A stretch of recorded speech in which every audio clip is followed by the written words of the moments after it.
Hey guys, welcome back to my channel. I'm Manisha, and today I'm going to be walking you through my October wrap-up.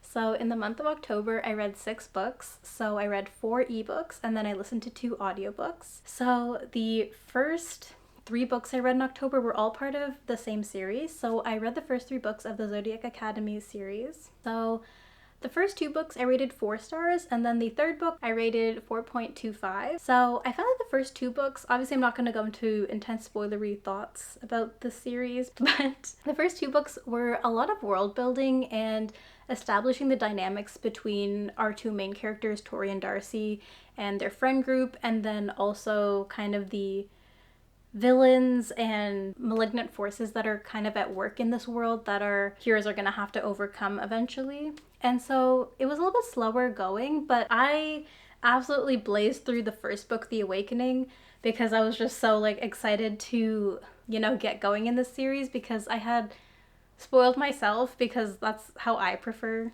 to go into books, being a bit spoiled, so I know what to look forward to, especially in such a long series.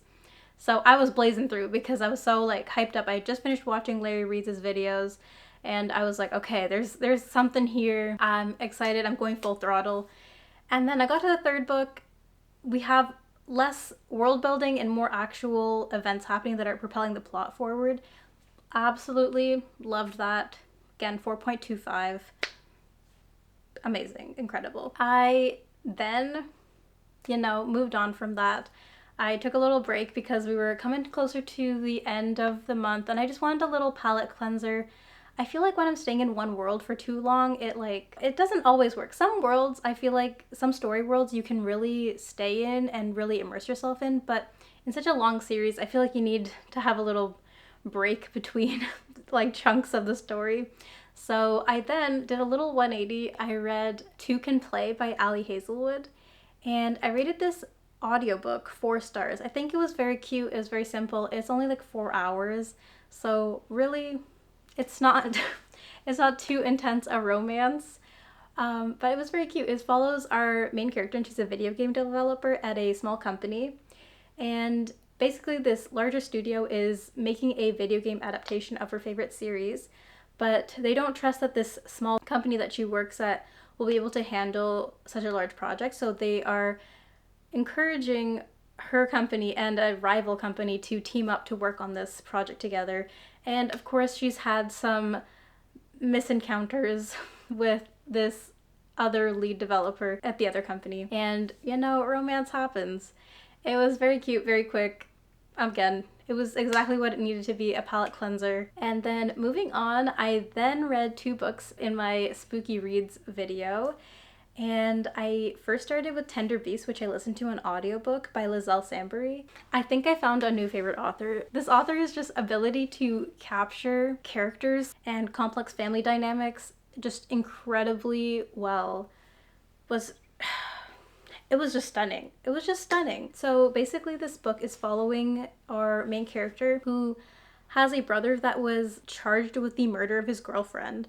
But he ends up getting let off because there wasn't enough evidence. But then on her first day back to school with her brother, she ends up finding him with a dead body with blood on his hands, but he's saying he's innocent, so she starts digging into what's happening because it looks very suspicious. But then as she's digging further and further into what's happening, she's finding more and more secrets are coming out about her entire family.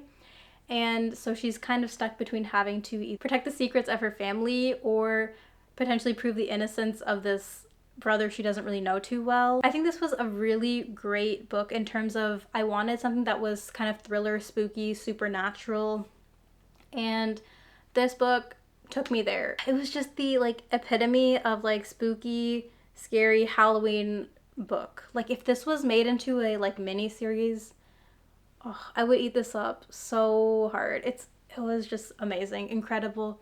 I just love how the author was able to flesh out characters so easily. It didn't feel like we were stagnating on characters, but we got a really good grasp of them regardless of that. Phenomenal.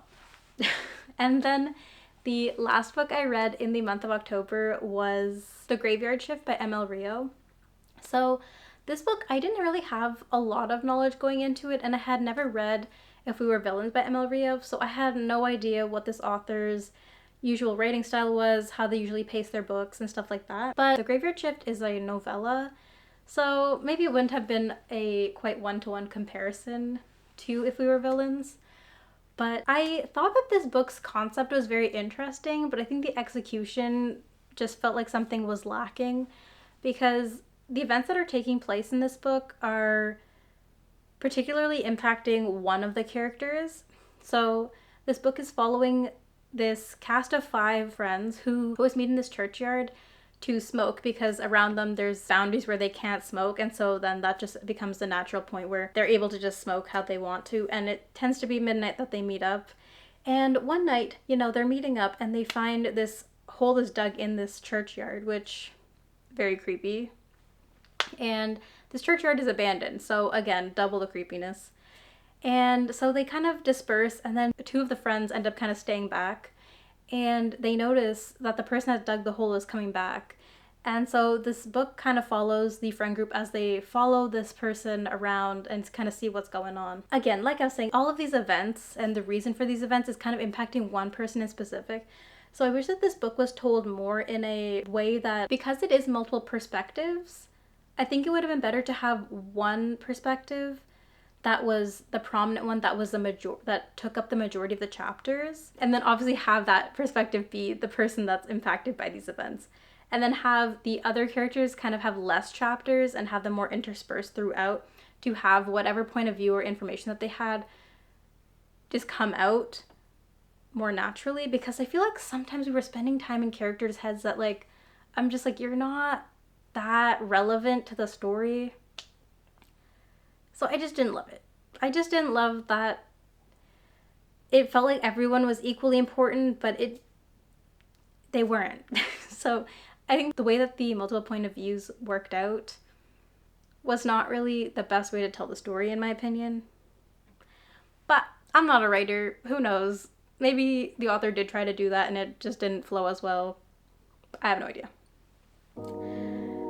Anyways, thank you for listening to my October wrap-up. If you read any good books in October, let me know, because obviously I'm always looking for some book recs. And I'll see you in the next one. Bye, guys! Project Sunday, on the blue